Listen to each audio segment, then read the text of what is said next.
Esse é o episódio 39 e a gente continua nesse encadeamento de eventos. Eu falei que o evento de ontem da multiplicação dos pães e dos peixes era o clímax, mas eu acho que eu me enganei. Eu acho que o texto de hoje, que está lá em Marcos 6, verso 45 a 52, é de fato o clímax. E eu vou trazer algumas informações dessa mesma história que estão nos outros evangelhos, coisas que eu não faço normalmente, mas que eu acho importante aqui para a gente entender melhor o panorama do que estava acontecendo. A gente vê aqui Jesus andando por sobre o mar. Você já deve ter parado aqui antes de assistir o vídeo e lido essa passagem. E muitas vezes eu me perguntei por que Jesus fez isso? Ele não podia simplesmente ter entrado no barco junto com todo mundo? Ele realmente precisava ir andando sobre o mar? Bom, Jesus não precisava demonstrar o seu poder em favor próprio, né, em benefício próprio. Então a gente precisa olhar o texto com um pouquinho mais de calma. Vamos trazer um contexto da história e uma recapitulação. Os discípulos tinham ido de dois em dois a pregar, estavam super cansados, João Batista tinha morrido e eles ficaram muito desapontados com isso. Eles estavam loucos para descansar e não conseguiram, e aí teve toda aquele milagre inacreditável da multiplicação dos pães e dos peixes, que eles nunca poderiam imaginar que Jesus teria feito aquilo. E a gente descobre lá em João, capítulo 6, dos versos 16 a 21, que conta também essa história, que depois que Jesus fez a multiplicação dos pães e dos peixes, o povo ali em volta queria proclamar Jesus rei. Inclusive, os discípulos queriam proclamar Jesus rei, porque até então a imagem que as pessoas tinham era que o Messias seria o rei de Israel no sentido temporal, assim, né? Ele realmente sentaria no trono de Davi e ele libertaria o povo de Israel dos romanos. Então, quando começa aquele burburinho de que Jesus seria proclamado rei, os discípulos ficam muito empolgados, porque era isso que eles estavam esperando. E aí, o que Jesus faz?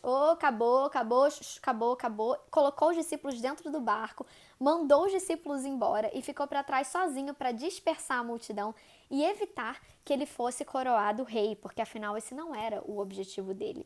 Então, os discípulos estavam aqui no mar, atônitos e pensando: caramba, o que está acontecendo? Por que Jesus não quis ser coroado rei? Por que João Batista, que todo mundo achou que fosse ajudar nessa obra, foi morto? Por que a gente não tem tempo para descansar? Eram tantas coisas acontecendo e passando pela cabeça deles.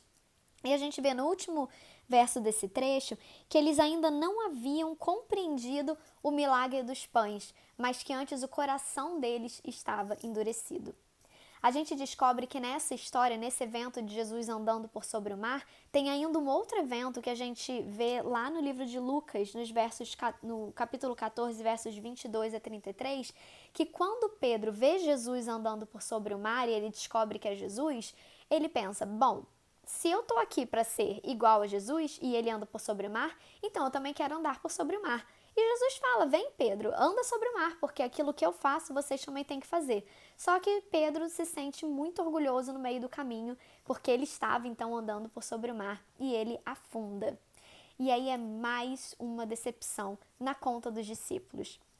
E eu fico pensando nesse conflito de emoções pelos quais os discípulos estavam passando. Ao mesmo tempo, eles estavam muito animados, porque, por exemplo, eles puderam curar pessoas, expelir demônios como Jesus fazia, e eles viram Jesus fazendo coisas que eles não esperavam, como, por exemplo, multiplicar comida. E ao mesmo tempo, e outra coisa, Jesus andando sobre o mar, né? Coisa que eles também nunca tinham visto Jesus fazer. Mas ao mesmo tempo, Jesus não se comportava como eles esperavam que ele se comportasse. Por que ele não quis ser proclamado rei? Por que a gente não pode fazer tudo o que ele faz, como por exemplo, andar por sobre o mar? Jesus precisava urgentemente desconstruir a ideia que os discípulos tinham sobre o Messias. O Messias era sim poderoso, o Messias era sim o rei dos judeus, mas o Messias não era quem, ou não se comportaria da forma como eles achavam que ele iria se comportar. Jesus deu toda a prova para eles de que ele poderia fazer tudo e qualquer coisa, mas ele não cumpriria todas as prescrições que estavam na mente dos discípulos. E eu fico pensando hoje, com certeza na minha vida, muitas vezes eu fiquei maravilhada com o poder de Deus e muitas vezes eu fiquei desapontada porque Deus não se encaixou na minha ideia de quem ele deveria ser e ele não fez aquilo que eu queria que ele fizesse. O convite de Jesus é o mesmo. Confia. Eu não tô pedindo pra você entender tudo. Eu tô te mostrando que eu posso fazer tudo. E se eu não faço, é porque eu tenho um bom motivo. Então continua comigo, confia em mim, que mais pra frente você vai começar a entender as coisas um pouquinho melhor. E mesmo se você não entender tudo, eu continuo sendo tão confiável quanto na época que você entendia ou achava que me entendia.